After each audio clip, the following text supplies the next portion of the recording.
The blood moon ceremony was meant to celebrate strength, not expose weakness.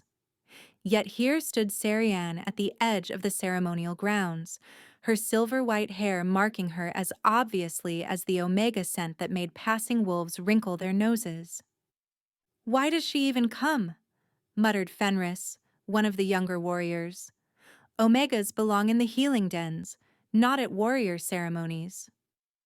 Sirian kept her eyes fixed on the ancient stone platform where the pack elders prepared the ritual fires. She'd learned long ago that acknowledging their words only made things worse. Her fingers found the worn leather of her healer's pouch. At least there she had purpose, even if it came with no respect. The crowd parted suddenly, wolves dropping to one knee in waves. The Alpha King had arrived. But instead of taking his place on the platform with the other alphas, a figure in a dark traveling cloak moved through the crowd like any common wolf. Sarian caught a glimpse of midnight black hair and sharp amber eyes before she too lowered her gaze. Even disguised, Carrion Shadowmourn's presence made her wolf cower. "Look!" someone laughed, the rejected Omega dressed in ceremony robes. "As if pretty fabric could hide what she is." 23 summers old and never been claimed, another added. Even her own family gave up trying to match her. Siriani's hands trembled as she smoothed her ceremonial dress, a pale blue thing she'd saved for months to afford. She'd hoped, foolishly, that looking proper might earn her a moment's peace. "Probably defective," Fenris continued, emboldened by the crowd's amusement. "I heard her mother was the same way. Weak omega blood that—" "Don't." Sirian's voice came out barely above a whisper. "Please don't bring my mother into this." The crowd's laughter grew louder. Someone threw a handful of dirt that splattered across her dress. "The mouse speaks." Fenris strutted closer. "What will you do, Omega? Cry? Run to your empty den where no alpha waits?" "At least she's useful in the healing dens," someone called out. "Though I'd never let those cursed hands touch me." Who knows what weakness she might pass on? Elder Thoreau, running the ceremony, did nothing to stop them. If anything, his cold smile encouraged the mockery. Sirian felt tears burning her eyes but refused to let them fall. Not here, not in front of. "Tell us, Omega." Fenris grabbed her chin roughly. "Why do you keep coming? Do you enjoy reminding us all what failure looks like?" The slap echoed across the ceremonial grounds. Sirian hadn't meant to strike him. Her hand moved on instinct when he touched her face, and now Fenris stood there with a red mark blooming across his cheek and murder in his eyes. "You dare insult her again and bleed!" The roar shook the very ground. Birds exploded from nearby trees as every wolf present dropped to their bellies in pure instinctual terror. The cloaked figure threw back his hood, and Carrion Shadowmourne stood revealed in all his fury, his amber eyes blazing with alpha dominance so powerful that several wolves whimpered. My king," Fenris stammered, blood draining from his face. "I didn't know you were—" "Silence." Carrion's voice held the edge of a shifted wolf's growl. "You dare strike an Omega under my protection." "Your protection?" Elder Thoreau's voice shook. "But sire, she's just—" Carrion moved faster than sight. One moment he stood 10 feet away. The next his hand wrapped around Fenris's throat, lifting the warrior off his feet. "Just what?" His voice dropped to something more terrifying than any shout. "Just an Omega? Just beneath your notice? Just someone you can torment for sport?" He threw Fenris aside like garbage and turned to the crowd. "Let me make something clear to every wolf here. This Omega," he gestured to Sirian, who stood frozen in shock, "is under my personal protection. Anyone who speaks one word of insult, anyone who shows her anything less than complete respect, will answer to me. And I promise you'll beg for death before I'm finished." The silence that followed was absolute. broken only by the ragged breathing of terrified wolves. The ceremonial grounds remained silent as death itself. No wolf dared move, speak, or even breathe too loudly as their alpha king stood between them and the omega they'd been tormenting moments before. Syrian couldn't process what was happening. The most powerful alpha in 5 territories had just claimed her under his protection. Her, the rejected omega no one wanted. "The ceremony is concluded," Carrion announced, his tone brooking no argument. "Everyone leaves. Now." The pack scattered like leaves before a storm, even the elders abandoning their ritual fires without protest. Within moments, only 3 figures remained: Carrion, Siriane, and Elder Mayleith, who emerged from the shadow of the sacred stones. "My king," Mayleith said softly, her ancient voice carrying wisdom earned over centuries. "What you've done was necessary," Carrion interrupted, though his voice held respect for the elder. "How long has this been happening?" "Years," Mayleith admitted, moving closer to Sirian. "Child, are you hurt?" Sirian couldn't find her voice. The king's presence overwhelmed her senses: pine, thunderstorms, and raw power that made her omega nature want to bare her throat in submission. But beneath that, she smelled something else. Something wrong. A bitter edge like poison ivy wrapped around steel. "You're hurt," she whispered, the healer in her overriding everything else. "You're hiding it, but you're hurt." Carrion's amber eyes snapped to her face. "What did you say?" "The scent beneath your scent." Siriani stepped closer without thinking, her healing instincts taking over. "Thornwood poison. It's in your blood." "How long?" Mayleith gasped. "Impossible. No one can detect thornwood once it's in the bloodstream." "3 months," Carrion said quietly, his eyes never leaving Siriana's face. "The kingdom's best healers found nothing." "They wouldn't," Siriane said, her fingers already reaching for her healer's pouch. "Thornwood hides from dominant wolves. It feeds on alpha strength. But omegas—" She trailed off, realizing she was about to reveal something dangerous.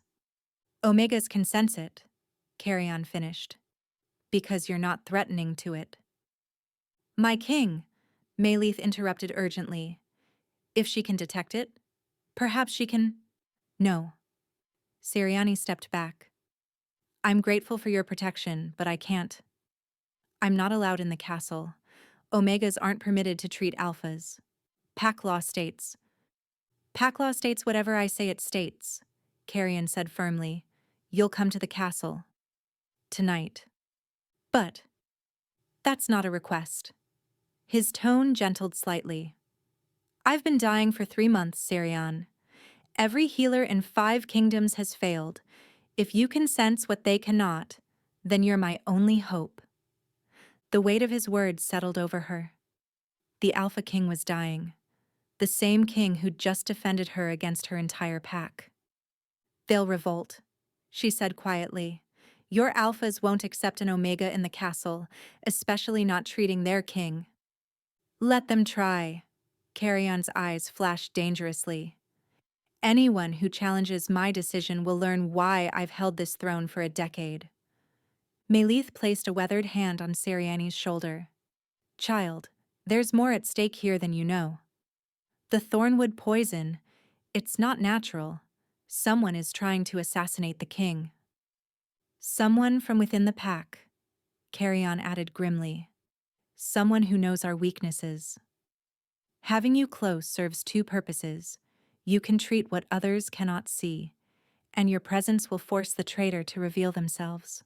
Sirian's mind raced. "You're using me as bait."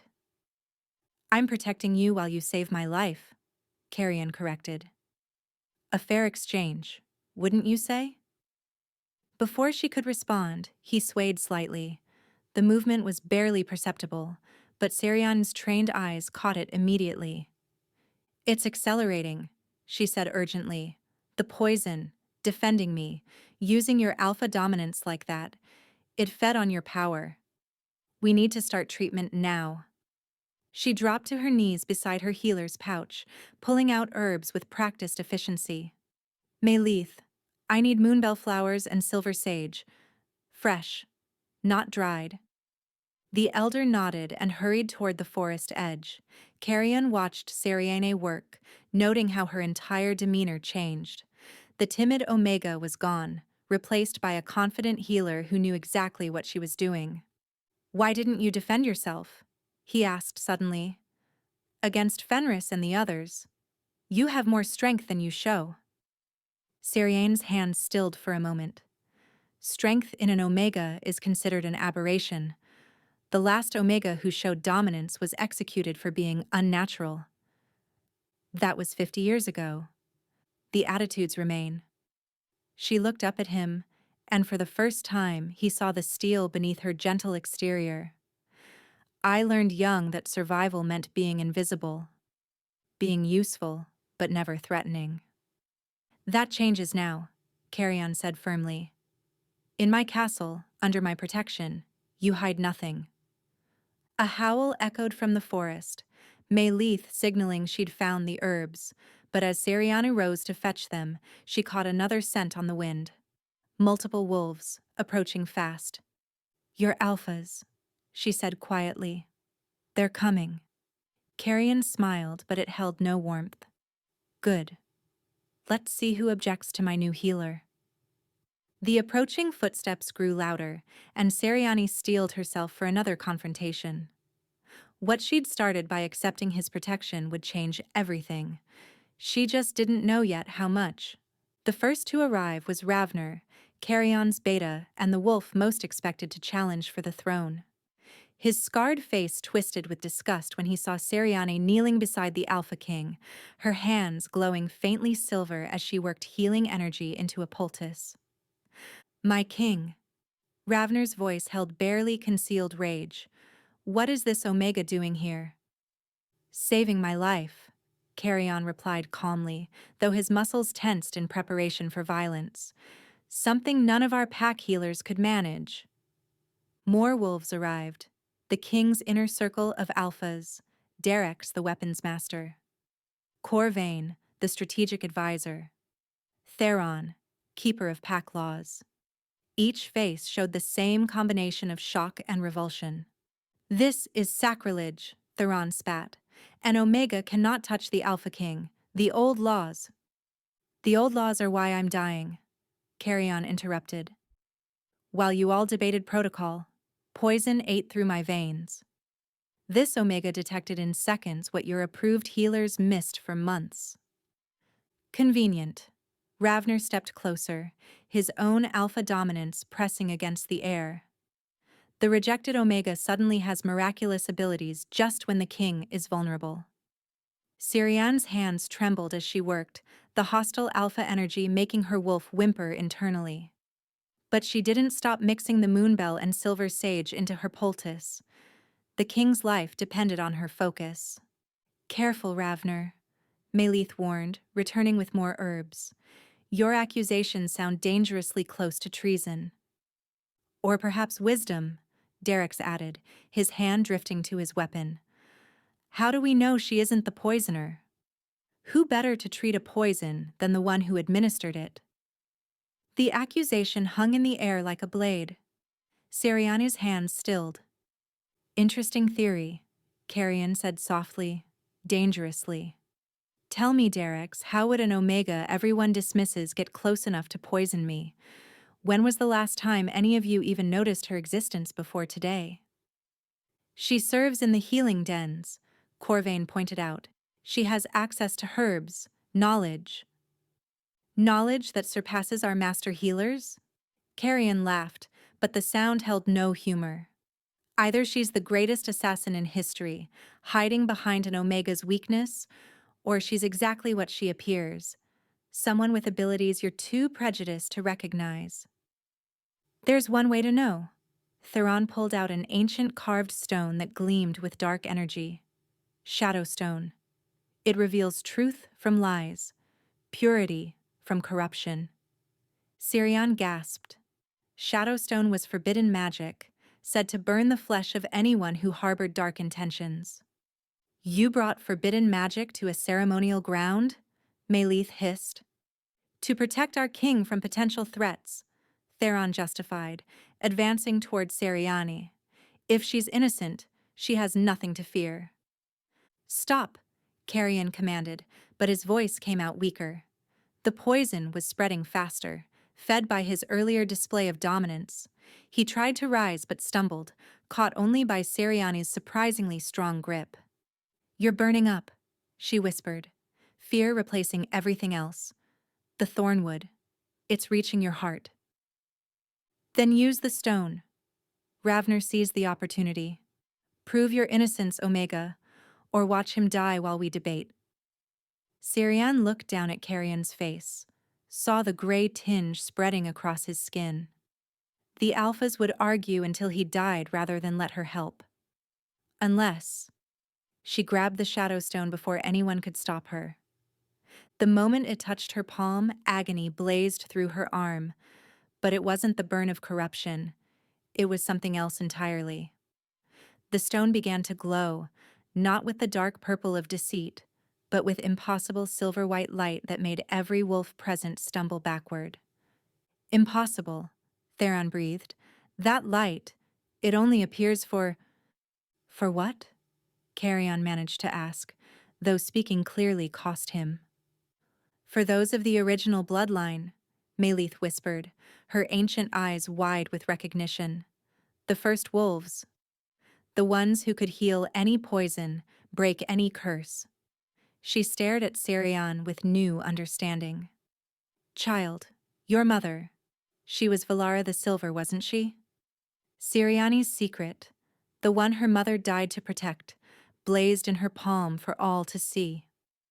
The cursed bloodline, Ravner snarled, the ones who nearly destroyed us all with their unnatural powers.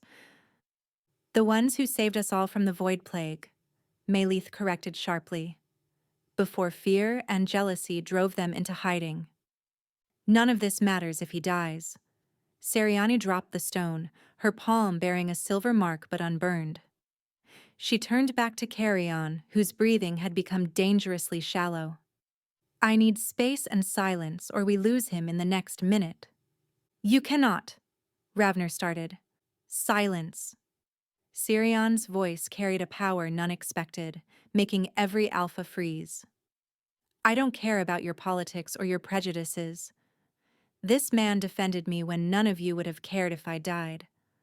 I will not let him fall to poison while you debate bloodlines.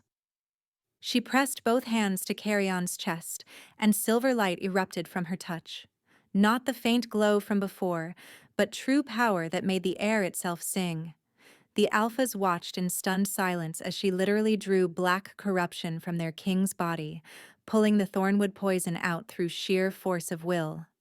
But for every tendril of poison she extracted, Seriani grew paler. She was taking it into herself, her Omega body processing what would kill an Alpha instantly. Stop, Carrion gasped, his hand catching hers. You're killing yourself. Better me than you, she whispered, pulling more poison free. The pack needs their king. I need you alive, he growled, and before she could protest, he did something unprecedented. He bit her wrist. Not deep enough to claim, but enough to create a connection. His alpha strength flowed into her, sharing the burden of the poison between them. Together, their combined energy burned through the thornwood until nothing remained but silver light. When it was over, both collapsed, alive but forever changed. The mark on Siriani's wrist glowed faintly gold, while Carrion's eyes held flecks of silver they'd never shown before. What did you do? Ravner demanded, his voice a mixture of awe and fury. Carrion smiled weakly. I chose my healer. And perhaps something more. The castle's healing chambers had never housed an Omega before. Sirian could feel the weight of history pressing against her as servants scrambled to prepare quarters that had been reserved for alpha healers since the fortress was built 3 centuries ago. This is unprecedented, Theron muttered for the third time, pacing outside the doorway. But his tone had shifted from hostility to confusion after witnessing the Shadowstone's revelation. "Let them adjust," Carrion said from his bed, his strength returning with each passing hour. The silver flecks in his amber eyes hadn't faded. If anything, they seemed more prominent in the moonlight streaming through the windows. Seriani tried to ignore both the argument and the way her wrist tingled where he'd bitten her. The mark had sealed into something resembling a crescent moon, golden at the edges with a silver core. Every time Carrion moved, she felt it. A pull, a whisper of connection that shouldn't exist from such a minor bite. "You need to rest," she said firmly, approaching with a fresh tonic. "The poison is gone, but your body needs time to recover." "I've rested enough." He caught her hand as she reached for him, his thumb brushing over the mark. "We need to discuss what happened." What happened was necessary medical intervention. Seriani pulled away, disturbed by how much she wanted to lean into his touch. Nothing more. Mayleith entered then, her expression grave. "The pack is gathering. Word has spread about everything. The Omega who bears silver light. The king who marked her. Ravner is calling for a formal challenge." "Of course he is," Carrion sighed. "He's wanted my throne for years." "This gives him legitimate grounds," Theron added reluctantly, his earlier hostility replaced by legal concern. "You marked an Omega without pack approval. Worse, one of the forbidden bloodline. The old laws?" "The old laws were written by cowards," Seriani surprised herself by speaking. "Wolves, who feared what they couldn't understand?" "Perhaps," Theron said slowly, studying her with new eyes. "But they're still our laws. And Ravner knows them better than anyone. Your bloodline once nearly destroyed our kind with their experiments," Corvain added from the doorway, though his tone was more curious than accusatory now. "My bloodline saved your kind from extinction," Seriane countered, her mother's hidden teachings finally having voice. "The Void Plague would have killed every wolf in existence if my ancestors hadn't sacrificed themselves to create the cure.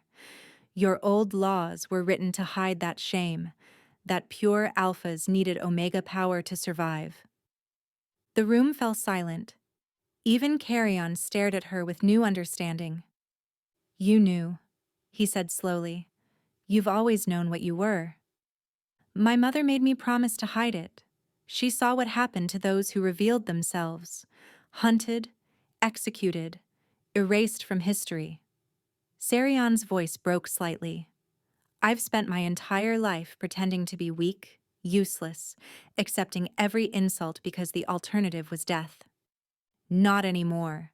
Carrion stood, moving toward her with predatory grace. "You saved my life. You showed your true power. There's no hiding now." "Which is why Ravner will challenge," Mayleith said urgently, "if he defeats you in your weakened state." "I'm not weakened." Carrion flexed his hand, and silver-tinged power crackled between his fingers. "Whatever she did, whatever we shared, I'm stronger than before." A howl echoed through the castle, the formal call for pack gathering. Challenge had been declared. "You can't fight him," Seriani said urgently. "You're still recovering. And if you fall?" "If I fall, you run." Carrion turned to her, his expression fierce. "Promise me. Take the passages Mayleith will show you and run. Ravner won't let you live if he takes the throne. I won't abandon you. Promise me." His alpha command filled the room, making everyone except Seriani bow their heads. She stared at him, unaffected by the dominance that should have dropped her to her knees. "No." Everyone gasped. No Omega could resist a direct alpha command, especially from a king. Unless... "The bond," Mayleith breathed.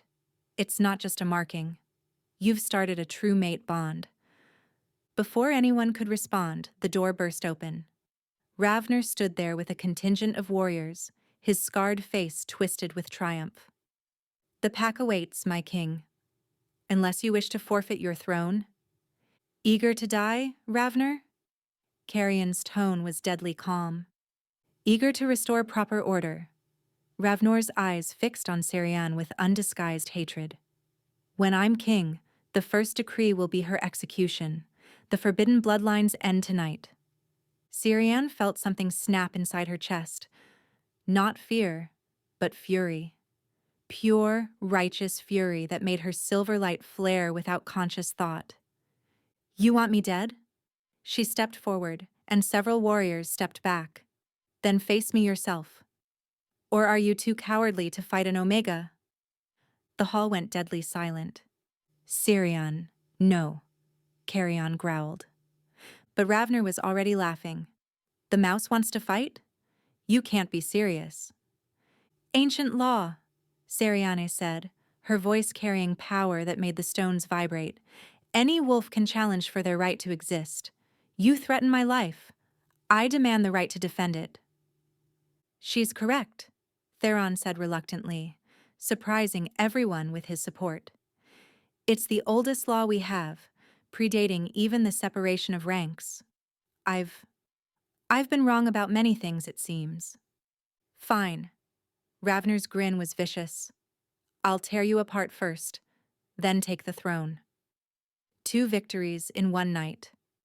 If you fight her, you fight me, Carrion snarled. No.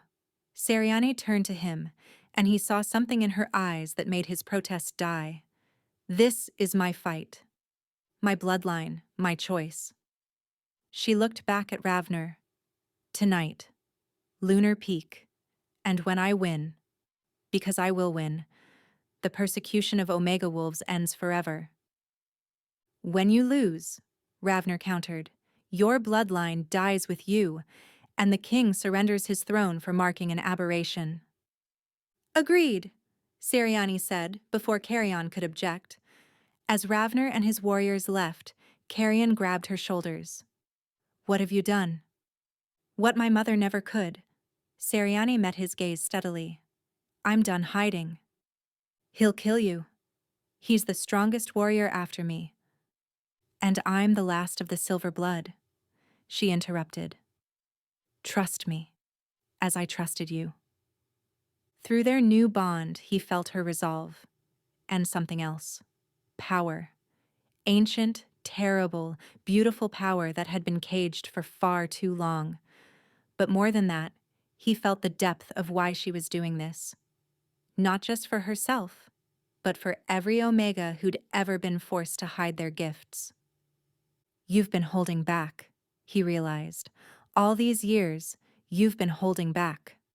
Seriane smiled, and for the first time it held an edge of danger.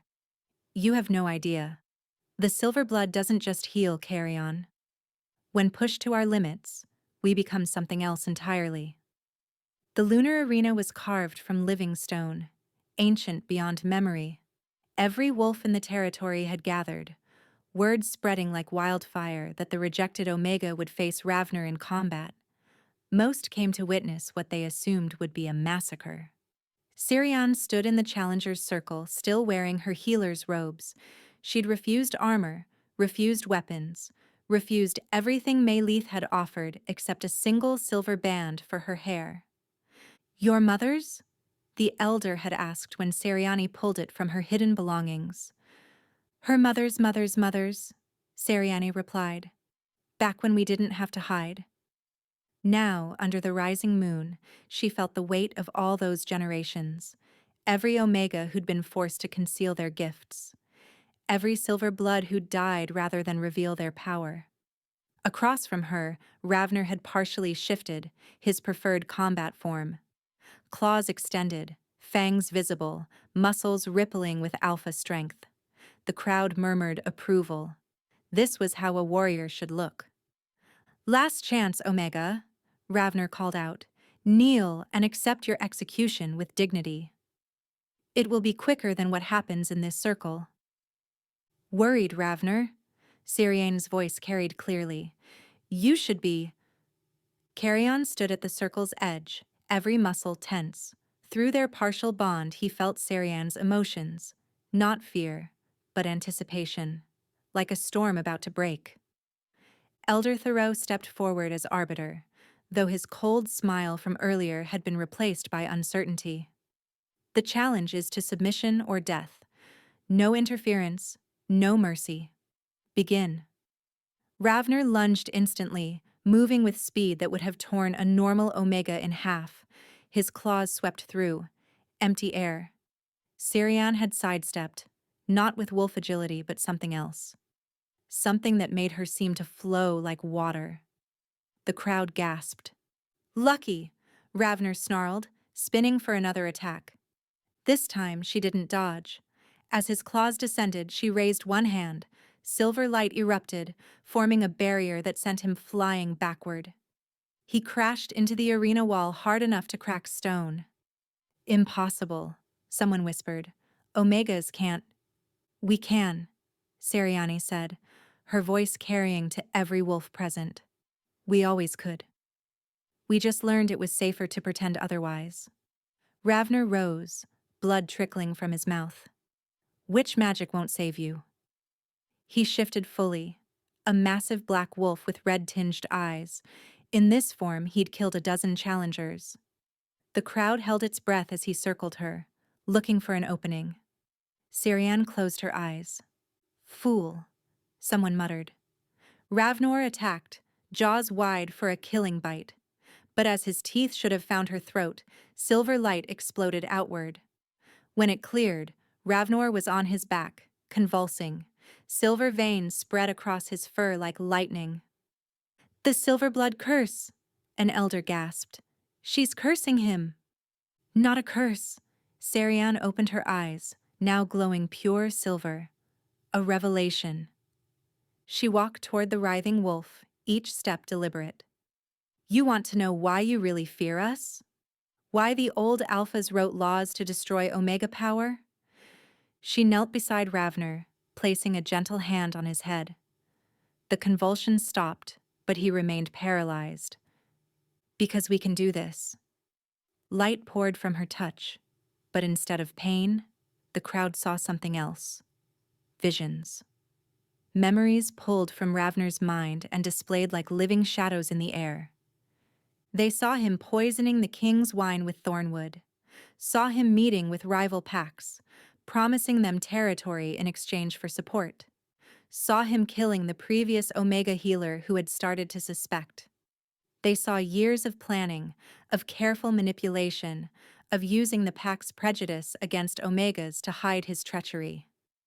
No, Ravner managed to speak despite his wolf form. Lies. Illusions. Truth, Sariane said simply. The gift of silver blood. We see what others hide. We heal what others break. We protect what others would destroy. She stood, releasing him. Ravner scrambled to his feet, shifting back to human form, naked and exposed before the entire pack. Kill her! He screamed at his warriors. She's bewitching you all. No one moved. You poisoned our king, Derek said slowly, his hand moving to his blade. You betrayed your own pack. For power, Corvain added, understanding dawning. You knew an Omega could detect Thornwood, so you killed healer Mira when she started asking questions. Lies! Ravner's desperation was palpable. The Omega is telling the truth. Carrion stepped into the circle, his presence commanding absolute attention. I suspected a traitor in my inner circle, but I needed proof. Sariani provided it. You knew. Ravner stared at him. You knew what she could do. I suspected when she detected the poison instantly. I knew when she pulled it from my body without dying. Carrion moved to stand beside Sariani. The silver blood doesn't just heal. It reveals. And you've revealed yourself, old friend. Ravner laughed bitterly. Friend? You replaced me the moment you marked her. An Omega. I served you for 15 years, and you chose an Omega over your Beta. I chose truth over betrayal, Carrion said simply. honor over ambition. And I choose mercy over vengeance, Sarian interrupted, surprising everyone. Ravner challenged me. By rights, his life is mine. She looked at the broken beta. I grant you exile. Leave now, never return, and live with the knowledge that an Omega spared you. You can't. Thoreau started to object, then stopped himself, remembering his own prejudices. Actually, perhaps mercy is exactly what we need. Ravner stared at her with pure hatred, but also something else. Fear. She'd shown power beyond anything the pack had imagined possible from an Omega.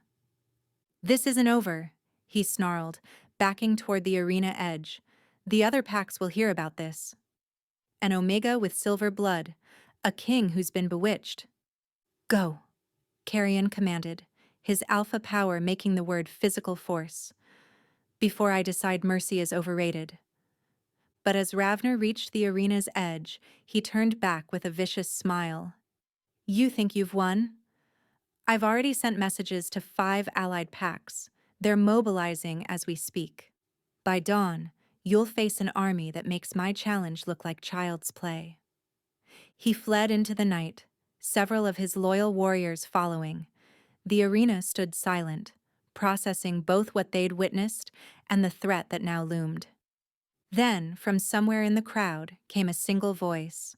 Long live the Silver Wolf! Others took up the cry, but it was tempered with fear. They'd gained a powerful protector, but at what cost? Sarian swayed on her feet, the massive expenditure of power catching up. Carrion caught her before she fell, lifting her into his arms. An army at dawn, she whispered against his chest. What have I done? What needed to be done, he assured her, and we'll face whatever comes together. As he carried her from the arena, Mayleith approached with tears in her ancient eyes. Your mother would be so proud, child. The silver blood rises again. But Ravner spoke truth. The other packs won't accept this easily. Then we'll make them, Carrion said firmly. One way or another, the world changes tonight. Sarian woke to moonlight and the sound of arguing voices. She lay in a bed that smelled of pine and thunderstorms. Carrion's bed, she realized with a start. Cannot simply declare her queen without the council's approval. Theroux's voice carried through the door, though it lacked his earlier venom. Watch me. Carrion's response was deadly calm. The pack isn't ready for an Omega ruler, another voice. Corvain, she thought. Yes. She proved herself against Ravner, but 5 packs march against us. They'll use her presence as justification for war. They'll use any justification. At least this one is worth fighting for. Sarian rose quietly, her body still aching from the power expenditure. The mark on her wrist pulsed warm. He knew she was awake. Through the door, she heard his footsteps approaching. Leave us, Carrion commanded the others. The door opened, and he entered alone, his expression softening when he saw her sitting up. You should be resting. Dawn is still hours away. You should stop fighting battles for me, she countered. I can face the council myself. Not this battle. He sat on the bed's edge, close enough that she could feel his warmth. There are things you don't know. Complications. Tell me. He was quiet for a moment, then stood and walked to the window where the moon hung full and bright. Tomorrow is the blood moon's apex. And I'm cursed. Sirian blinked. What? My bloodline carries an ancient curse. Every blood moon, I lose control, become something more beast than wolf. It's why I've never taken a queen, never fully mated. The curse passes through mate bonds. Understanding dawned. That's why you only bit my wrist. A partial bond. I couldn't risk cursing you. He turned to face her, anguish clear in his eyes. But the partial bond is unstable. It will either complete itself or kill us both within the next moon cycle, and with an army approaching, with the blood moon tomorrow night. The curse will trigger during the battle, Sarian finished. You'll transform when we need you most. Mayleith's voice came from the doorway. Unless we break it first. The elder entered carrying an ancient tome. The silver blood broke curses before. It could break this one. At what cost? Carrion demanded. Every curse the silver blood broke required sacrifice. Yes, Mayleith agreed. To break your curse, she would have to fully accept it into herself first, then burn it out with silver light. The process, she hesitated, would likely kill me, Siriani finished. But if I survive, the curse dies forever. No. Carrion's refusal was immediate. I won't let you. You marked me without permission, Sarian interrupted, though her tone was gentle. The least you can do is let me choose what to do about it. There's more, Mayleith said urgently. The approaching packs. They're not just coming for war. They're coming for her specifically. Word has spread about the Silverblood's return. Some want her dead, but others want to use her power for themselves. A howl interrupted them, urgent, panicked. Then another, and another. Carrion was at the window instantly. Fire! The eastern villages burn.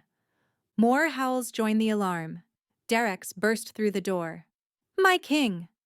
Ravner led them here faster than expected. 3 packs are already attacking the borders. 2 more approach from the north.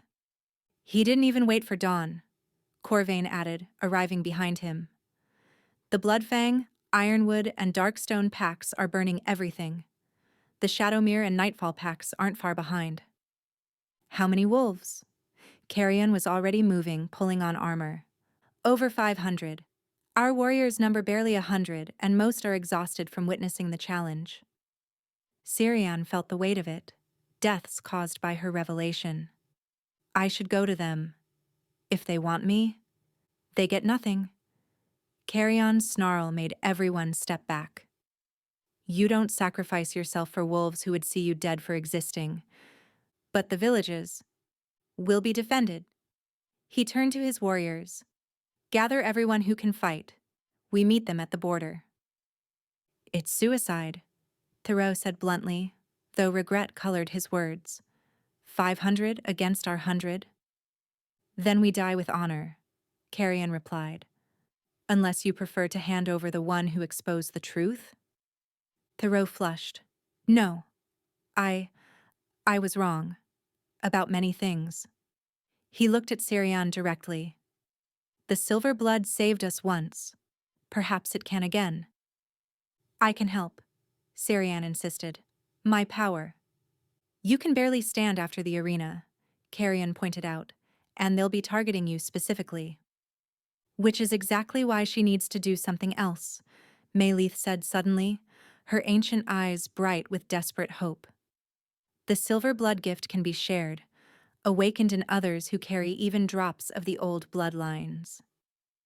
Other Omegas, Sarian breathed. There must be dozens in our pack alone who have some trace of silver blood ancestry. It's never been done on such a scale, Mayleith warned. The energy required could destroy you. Or it could save everyone, Sarian countered.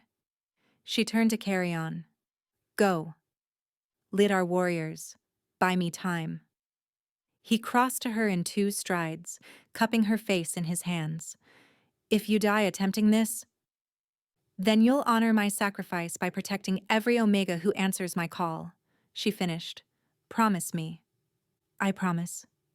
He kissed her forehead, gentle, reverent, then was gone, his warriors following. Mayleith and Sariani stood at the window, watching the war party race toward the border. In the distance, orange glowed against the night sky, and the sounds of battle were already beginning. Show me how, Sarian said firmly. They descended to the castle's heart, where a massive stone sat carved with the names of every pack member. Mayleith pulled out a ritual blade, its surface covered in ancient runes. Your blood on the pack stone. It will call to every Omega who shares even a drop of the old bloodlines. But Sirian, this isn't just about awakening power. You'll be fundamentally changing them, giving them a choice they've never had. Good, Siriane said firmly, cutting her palm without hesitation. It's time they had that choice. The moment her blood touched stone, power exploded outward. Not violent, but inevitable, like sunrise after eternal night. She felt it spreading, touching every Omega in the territory. Rise, her power whispered. Remember what you are. You are not weak. You are not lesser. You are the children of those who saved the world.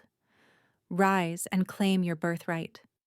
Across the territory, Omegas who'd spent their lives cowering suddenly straightened. The fear that had been bred into them for generations cracked like ice in spring. They felt the call of the silver blood, remembered stories their grandmothers had whispered about the time when Omegas were revered, not reviled, and they began to move. In the healing dens, Omega healers took up surgical blades as weapons, silver light dancing along the edges. In the kitchens, Omega servants grabbed knives and headed for the door, their eyes beginning to glow. From every corner of the territory, they streamed toward the battlefield, not as victims, but as warriors finally awakening to their true nature. Sirian felt each awakening like a spark in her mind, dozens of connections forming a web of shared power.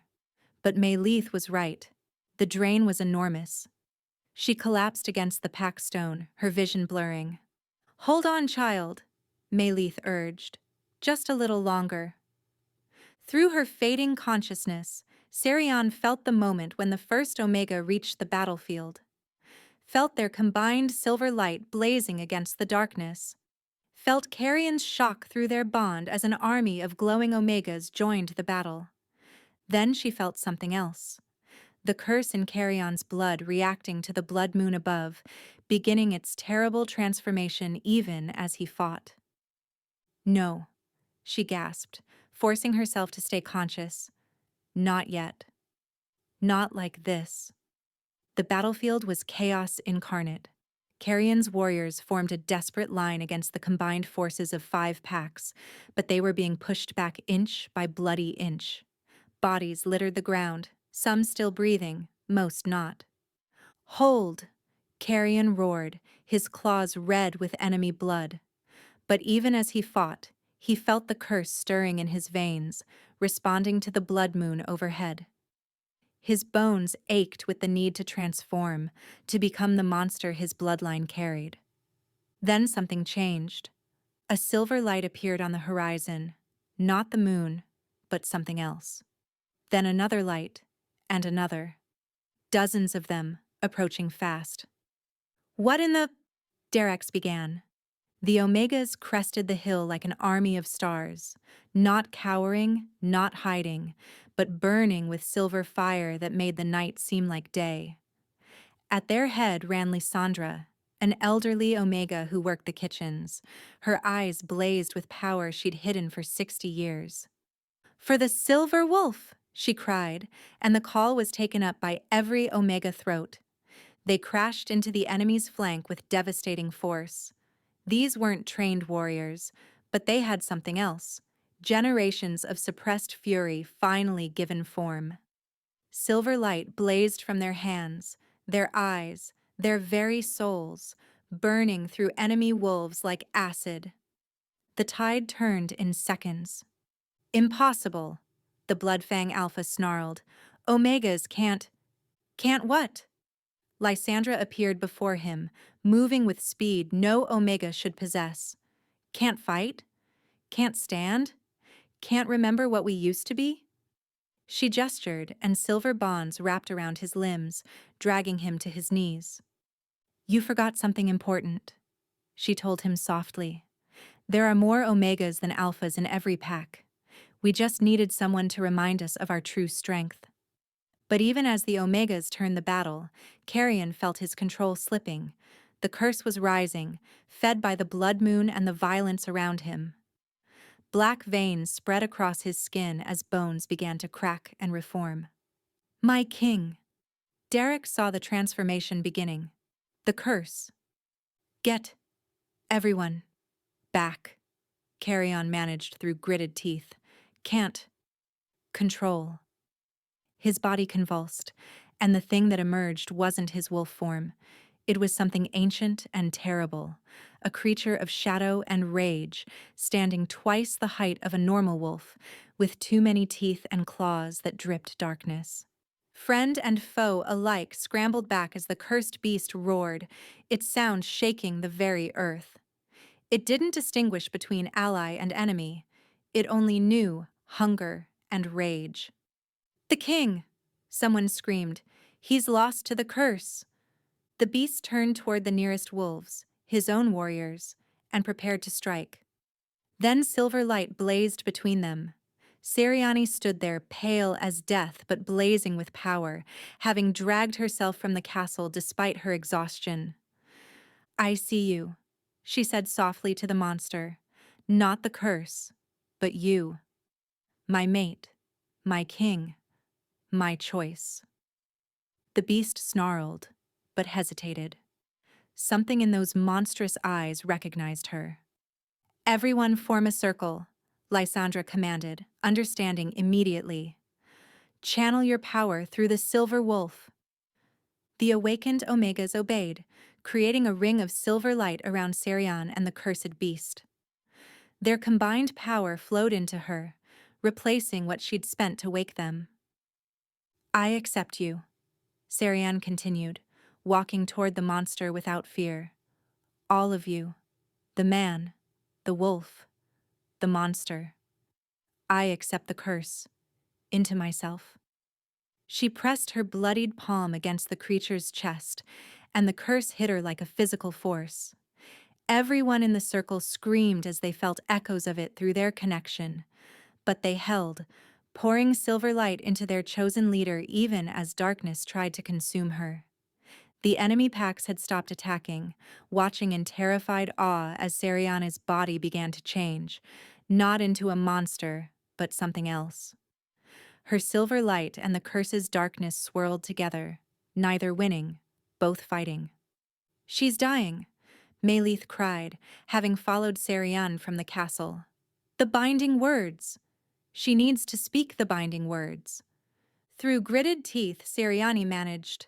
I am the silver wolf, heir to the first blood. I claim this curse as mine to break. I claim this mate as mine to save. I claim this pack as mine to protect. But the words weren't enough. The two forces were tearing her apart. Then Carrion's voice, somehow human despite his monstrous form, joined hers. I am the Alpha King, protector of all wolves. I give this curse freely to be destroyed. I claim this mate as mine to cherish. I claim her strength as equal to mine. Their combined words created a harmony that resonated through every wolf present. The swirling energies suddenly stilled, then exploded outward in a wave that shattered weapons and knocked wolves to their knees. When the light cleared, two figures lay entwined on the ground, Seriani and Carrion, both in human form, both breathing. But they had changed. Carrion's hair now held streaks of silver, while Seriani's silver locks showed threads of midnight black. The mark on her wrist had spread into an intricate pattern that matched a new mark on his chest, directly over his heart. They were truly bonded now, equals in every way. But more than that, something had fundamentally changed in the very air around them. Every wolf present, enemy and ally, Alpha and Omega, felt it. The rigid hierarchy that had defined their world for generations had cracked. The curse? Derex asked hesitantly. Broken, Mayleith confirmed, awe in her voice. But more than that. They've created something new, a bond where neither dominates, where both powers enhance rather than diminish each other. Carrion stirred first, his eyes opening to reveal they were now permanently flecked with silver. He saw Seriani beside him and pulled her against his chest, breathing in her scent like a drowning man finding air. "You impossible woman," he murmured against her hair. "You needed saving," she whispered back, her own eyes opening to show amber now danced with her silver. Again. Around them, the Omega Circle finally released their hands, exhausted but triumphant. They'd not only survived, they'd revolutionized everything. The enemy pack stood frozen, processing what they'd witnessed. Then, from among the Ironwood pack, an Omega stepped forward. "Can you?" she asked hesitantly. "Can you awaken us too?" "That's treason," her Alpha snarled. "Is it?" the Omega asked, silver light already beginning to spark in her eyes from proximity to so much awakened power. "Or is it evolution?" More enemy Omegas began stepping forward, drawn by the promise of what they'd never dared dream: equality, power, respect. "Stop them!" Thornback of the Shadowmere pack commanded, but his own wolves hesitated. Because they'd seen something that changed everything: a cursed Alpha saved by an Omega's power. Ancient magic broken not through dominance, but through equality, a bond that made both partners stronger. "This is madness," Thornback growled. "This is the future," Lysandra corrected, "and you can either embrace it or be left behind." "You think you've won?" Ravner's voice carried across the battlefield. He stood with the last of his loyal followers. "The High Council of Alphas will never accept this. They'll send armies. They'll send representatives," a new voice interrupted. From the north, a figure approached bearing the council's banner. "I am Counselor Aldrich, sent to investigate reports of Silverblood resurrection." He looked at the battlefield, at the awakened Omegas, at the bonded pair who had broken an ancient curse. "I see the reports were understated." "You'll condemn us," Thornback said confidently. "I'll report the truth," Aldrich replied, "that the world has changed whether we accept it or not. That Omega power has returned. That fighting it would mean civil war across every pack territory." He approached Serian and Carrion, who had risen to face him. "The council offers terms." "We're listening," Carrion said carefully. "Recognition of your new structure. Omega equality within your territory. In exchange, you contain this awakening to volunteers only. No forced transformations." "And the other packs?" Serian asked. "We'll be given the choice. Adapt or maintain tradition, but no interference either way." It wasn't perfect. It wasn't the complete revolution some had hoped for, but it was a beginning. "We accept," Seriani said, feeling the weight of leadership settling on her shoulders. "But know this: any Omega who seeks sanctuary here will find it. Any pack that harms an Omega for seeking their birthright will answer to us." Aldrich nodded. The council expected as much. "The world changes, Silverwolf. The question is whether it changes through war or evolution." "Evolution," Carrion said firmly, his hand finding Seriani's. "Always evolution." The pack gathering 3 days later was unlike any in history. The Great Hall overflowed with wolves of every rank, but for the first time, Omegas stood alongside Alphas as equals. The traditional seating, Alphas at the high tables, Omegas serving, had been abolished overnight. Serian stood before them all, wearing neither the servant's clothes of an Omega nor the formal robes of a queen, but something new: silver and black leather that Lysandra and the other Omegas had crafted, marking her as something unprecedented. The Silver Wolf, bridge between ranks. "Change is frightening," she addressed the crowd, her voice carrying to every corner. "For generations, we've lived by laws that divided us. Alphas ruled, Omegas served. It was simpler that way. Safer, we told ourselves." Murmurs rippled through the crowd, some supportive, others skeptical. Representatives from 5 other packs sat in witness, some having requested the awakening for their own Omegas, others merely curious about this new world order. But simple doesn't mean right, she continued, and safe doesn't mean strong. We nearly lost everything because we'd forgotten half our strength. When Ravner brought 5 packs against us, what saved us wasn't alpha dominance alone. It was Omega power finally awakened, working in harmony with alpha strength. Pretty words, called out Garrett, one of the senior alphas who'd remained skeptical. But how do we know this new balance will hold? That Omegas won't seek revenge for generations of oppression? Because revenge perpetuates the cycle, Lysandra spoke up, her weathered face serene. We don't want to dominate alphas. We want to stand beside them. Different gifts, equal worth. And what of breeding? Another alpha challenged. If Omegas refuse their traditional roles? Traditional roles? Syriane's voice hardened. You mean forced submission? Omegas will choose their mates as alphas do? Freely. Children born of choice and love are stronger than those born of duty and fear. She extended her hand, and Carrion took it, their bonded marks glowing visibly where they touched.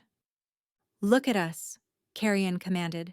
I am stronger for being bonded to her. She is stronger for being bonded to me. Neither of us dominates. Both of us lead. This is what's possible when we abandon the old lies. It's unnatural, someone protested from the back. Unnatural? Melith's ancient voice carried surprising strength. I've lived for 2 centuries. I remember the stories my grandmother told, passed down from the time before the divide. Alphas and Omegas once worked as one. It was pride and fear that created our rigid hierarchy, not nature. And what happens when the High Council changes its mind? Thoreau asked.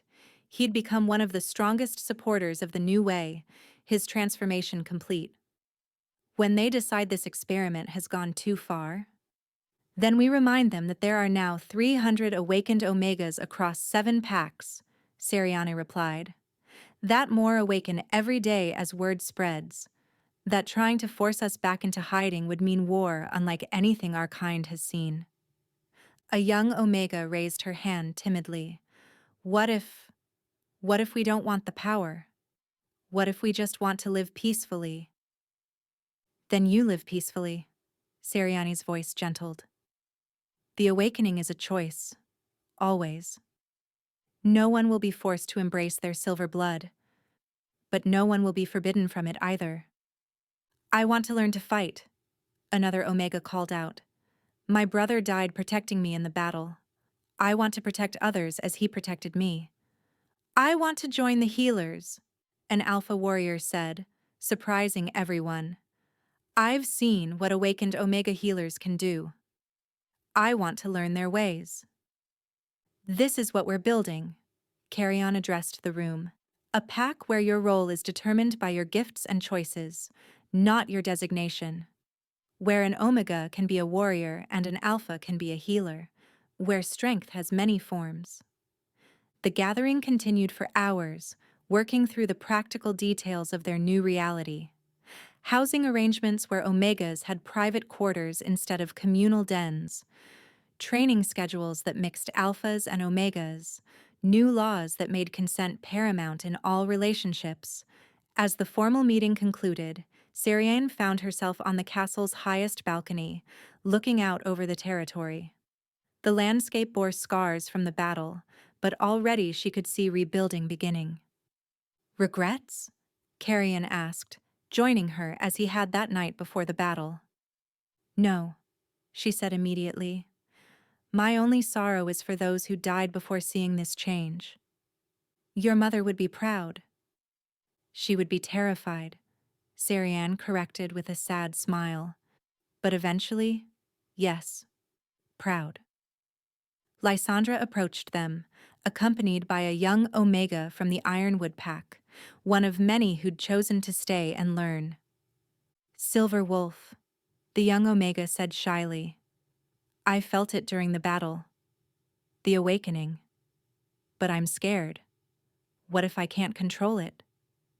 Then we'll teach you, Seriani assured her. Every awakened Omega was once where you are, afraid of their own power. But fear fades with knowledge and practice. Show her, Lysandra encouraged. Show her what controlled silver blood can do. Serian held out her hand, and silver light danced across her palm, not violent or threatening, but beautiful. It formed shapes. A wolf running, a tree growing, a heart beating. Power isn't about destruction, she explained. It's about creation, protection, healing. The silver blood gift is what you make of it. The young Omega tentatively reached out, and when their hands touched, a spark of silver jumped between them. The girl gasped, then laughed with delight as light danced across her own fingers. I can feel it, she whispered, like song in my blood. That's your birthright, Lysandra told her, hidden for generations but never truly lost. As they worked with the young Omega, a commotion arose from the courtyard below. A delegation had arrived, wolves from the farthest northern territories, places where the old ways held strongest. They've come to challenge us, Derek's reported, arriving breathless. 20 alphas from the Frostborn pack. They say they won't recognize our new structure. Then let them see it in action, Carrion decided. Gather everyone, alphas and omegas both. Let them see what we've become. The Frostborn delegation waited in the Great Hall. Their leader, a massive alpha named Magnus, radiating disapproval. So it's true, Magnus growled when Seriani and Carrion entered together. The great Shadowmourne Kingdom has fallen to Omega witchcraft. The Shadowmourne Kingdom has evolved, Carrion corrected. As you could too. Never, Magnus spat. We've come to offer sanctuary to any alpha who wishes to escape this madness. And we offer sanctuary to any Omega who wishes to embrace their birthright, Seriani countered. The tension in the hall was palpable. Then, from among Magnus's own delegation, a voice spoke. I want to stay. A young alpha stepped forward, Magnus's own son. Father, I've seen what they can do together. It's not weakness, it's strength multiplied. You betray your bloodline, Magnus roared. I evolve beyond it, his son replied firmly, just as our kind must evolve or face extinction. The confrontation might have turned violent, but then something unexpected happened. The awakened Omegas began to sing, an ancient melody that predated the divide. Their silver light harmonized with the song, creating something hauntingly beautiful. One by one, alphas joined the song, those who remembered it from childhood lullabies, those who felt its truth in their bones. Even some of the Frostborn delegation found themselves humming along. This is what we offer, Seriani said when the song ended. Not domination by omegas or alphas, but harmony, unity, a future where all wolves can reach their full potential. Magnus stood frozen, torn between tradition and the undeniable power of what he'd witnessed. Finally, he turned to leave, but paused at the door. This isn't over, he said quietly. The old ways have deep roots. And new growth is stronger, Mayleith replied. It always has been. As the Frostborn delegation departed, minus 3 members who chose to stay, Serian felt Carrion's hand find hers. It's going to be a long road, he murmured. All revolutions are, she replied. But look, she gestured to the hall where alphas and omegas mingled freely, where silver light danced alongside traditional wolf strength. We've already come so far. 6 months later, as Seriani stood before a gathering of 12 united packs, she thought of how much had changed. The awakening had spread far beyond their borders, though not without resistance. Some packs had embraced the change fully. Others had violently rejected it. Most fell somewhere between, allowing Omega equality, but not actively encouraging awakening. My queen, Lysandra approached, now bearing the title of Omega Prime, a position equal to Beta. The Eastern Territories request an audience. 3 more packs wish to join the alliance. Sarian smiled, her hand unconsciously moving to her stomach where new life grew, the first children who would be born into this new world, inheritors of both alpha strength and omega power. Send them in, she said. The revolution continues. Carrion joined her, his presence a steady comfort. Through their bond, she felt his love, his pride, his unwavering support. Ready for another negotiation? He asked. Always, she replied. Every pack that joins us, every omega that awakens, every alpha that accepts change, they're all steps toward the world we're building. A world where no omega hides in fear, he said. A world where strength has many forms, she added. A world where bonds are chosen, not forced. A world our children will inherit with pride. They stood together, Alpha King and Silver Wolf, neither above the other, both essential. Around them, the great hall filled with wolves of every designation, silver light dancing freely alongside traditional power. The revolution wasn't complete, might not be for generations, but it had begun. And in this hall where Omegas had once served in silence, they now stood as equals, voices raised in hope. Change had come to the wolf kingdoms, and there would be no going back. As the sun set over the Shadowmourne territory, silver light erupted from dozens of Omegas simultaneously. A signal, a celebration, a promise. They were the awakened. They were the future. And they would never hide again.